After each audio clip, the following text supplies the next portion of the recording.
हम कानून को अपने हाथ में नहीं लेना चाहते हैं। सिर्फ इतनी सी बात है। बनारस के मिश्रा जी के साथ जो अत्याचार हुआ, उनके साथ जो मारपीट और उनको चोटिल किया गया, ये इस बात की पुष्टि करती है कि अगर कोई व्यक्ति सरकार के खिलाफ बोलेगा, समाजवादी पार्टी का होगा, विपक्ष के अन्य दलों का होगा, तो उसके साथ अत्याचार होगा, उसके जान को खत्म करने का प्रयास किया जाएगा। योगी आदित्यनाथ के ऊपर जोरदार तमाचा है बनारस की घटना का और आगरा की घटना का। जिस तरीके से आगरा में हजारों पुलिस कर्मियों को सांसद जी के घर के सामने लगाया गया है, इसका मतलब सरकार को पूरा अंदेशा है कि ये लोग कभी भी हमला कर सकते हैं, कि इस देश का एक ऐसा क्लास है जो बहुसंख्यकों को सिर्फ गुलाम बना के रखना चाहता है। लेकिन ये बात भाजपा और आरएसएस से कह देना चाहता हूं आपके चैनल के माध्यम से। ब्राह्मण है मिश्रा जी, 7% से ज़्यादा आबादी उनकी है, शायद वो भी सुरक्षित नहीं है। अगर उनकी वैचार की बदली है तो मारने वाले 4% वाले लोग हैं। तो अब योगी आदित्यनाथ ने उत्तर प्रदेश में 4% वालों का आतंक फैला दिया है। अगले चौराहे पर कोई करनी सेना का व्यक्ति लंगड़ा कर दिया जाएगा, मुझसे सवाल पूछ लीजिएगा, मैं जवाब तब दूसरा दूंगा। साथियों नमस्कार, मैं हूं रजनीश और आप जन आदर्श भारत देख रहे हैं।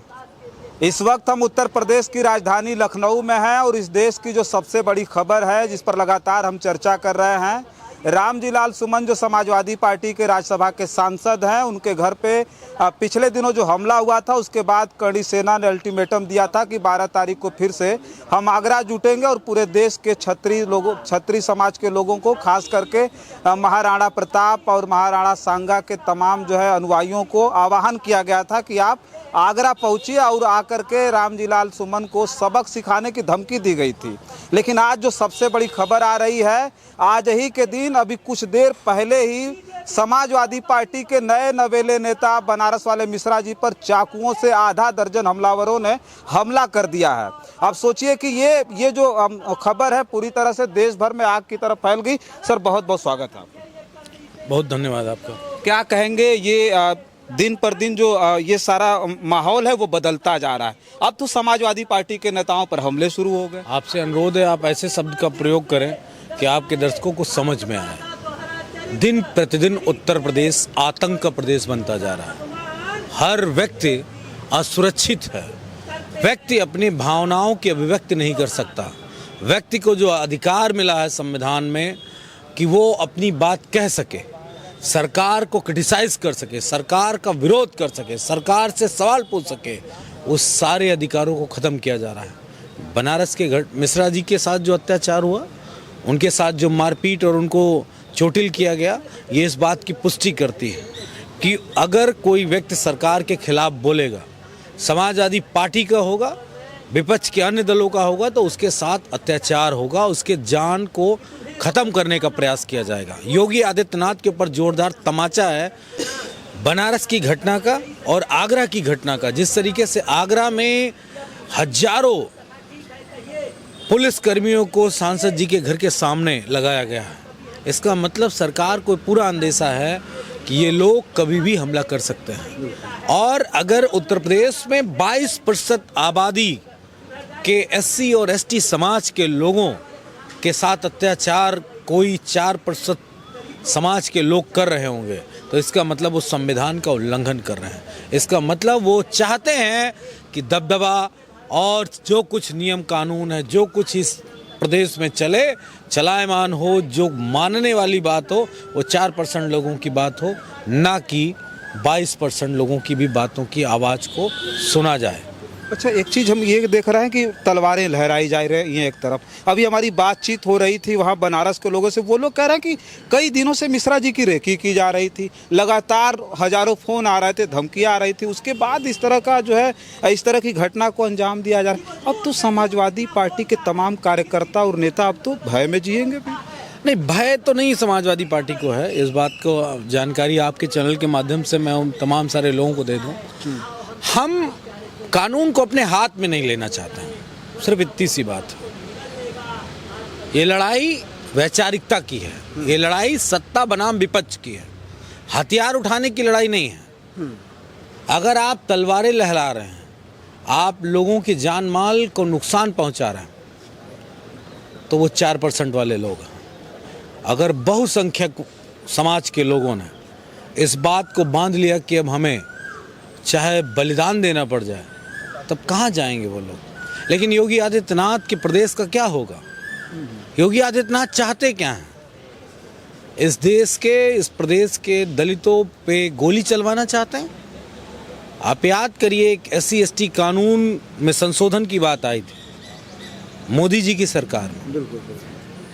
SC/ST समाज के लोगों ने आंदोलन किया, विरोध किया, सीनों पे गोलियां उतार दी गई और कई सारे SC/ST समाज के लोगों की जानें चली गई।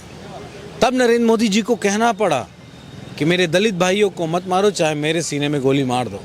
यानी कि कहीं ना कहीं ये बात बिल्कुल सत्य है कि इस देश का एक ऐसा क्लास है जो बहुसंख्यकों को सिर्फ गुलाम बना के रखना चाहता है।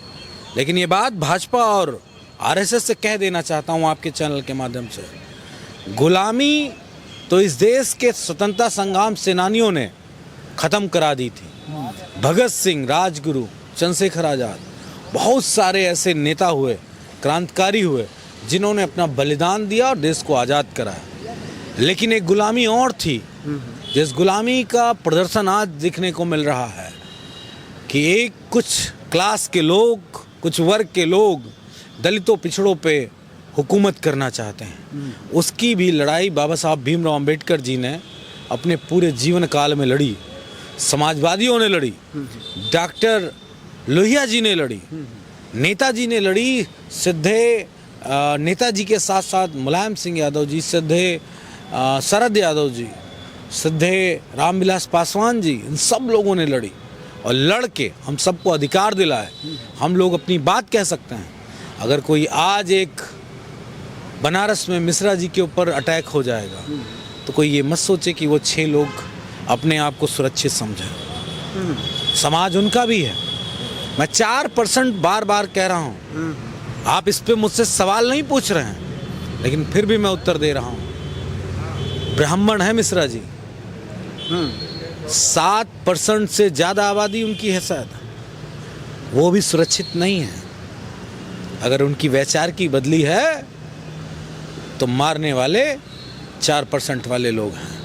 तो अब योगी आदित्यनाथ ने उत्तर प्रदेश में 4% वालों का आतंक फैला दिया है। अच्छा, आपके कहने का मतलब कि जिनके अंदर न्यायिक चरित्र वो खतरे में है फिर? निश्चित तौर पर जो न्याय की बात करेगा, जो अधिकार की बात करेगा, जो इतिहास के पन्नों की सच्चाई को पढ़ देगा, उसके ऊपर खतरा है। यही योगी आदित्यनाथ का राज है।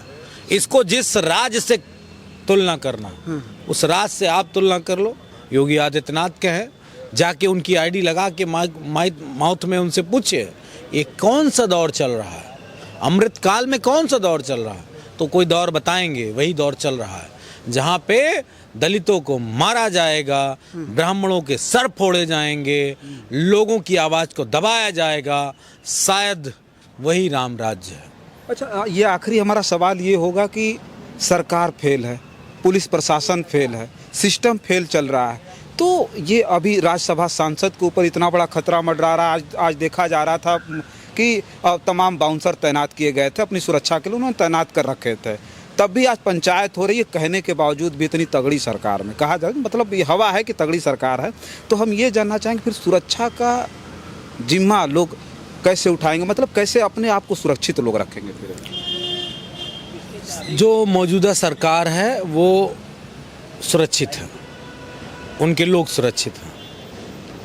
मैंने पहले भी कहा है और पुनः मैं कह रहा हूँ कि जो बड़ी तादाद में लोग हैं, जिनकी संख्या बड़ी है, वो फिर चाहे ब्राह्मण हो, पिछड़ा हो, दलित हो, अल्पसंख्यक हो, वो असुरक्षित है। वो इसलिए असुरक्षित है कि उत्तर प्रदेश में एक ऐसी जाति के व्यक्ति को मुख्यमंत्री बना के रखा गया है जिनके पुरखों ने सदैव अत्याचार किया है। गरीबों पे, किसानों पे, मजदूरों पे, नौजवानों पे अत्याचार किया है। इस वजह से वो सुरक्षित हैं और पूरा प्रदेश असुरक्षित है। और जिस तरीके से आगरा से ये माहौल क्रिएट किया गया और उत्तर प्रदेश के हर ज़िले में इस तरह की चीज़ें हैं, पुलिस को लॉ एंड ऑर्डर बनाने के लिए पूरी तरीके से तत्पर करने के लिए सड़कों पे घूमना पड़ रहा है। चोरियां हो रही हैं, हमारी बच्चियों की ज़िंदगी नहीं सुरक्षित है, उनके साथ बलात्कार हो रहा है, वो पुलिस काम नहीं कर पा रही है। किसी सेना को चारों तरफ से रोकने के लिए पुलिस खड़ी है, यानी कि डराने का पूरा प्रयास है। पुलिस के हाथों में लाठियां नहीं हैं, पुलिस के हाथों में संगीनें नहीं हैं कि 2 के टांग पे गोली मारकर लंगड़ा ऑपरेशन में 1 संख्या 2 संख्या और बढ़ा दें और लोग अपने बिलों में घुस जाएं।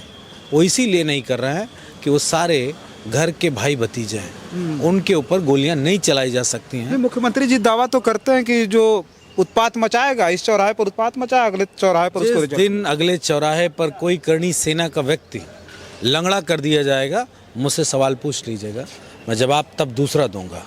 और जब तक नहीं है तब तक भाई भतीजों से उत्तर प्रदेश में आतंक मचवा रहे हैं मौजूदा उत्तर प्रदेश के मुख्यमंत्री योगी आदित्यनाथ।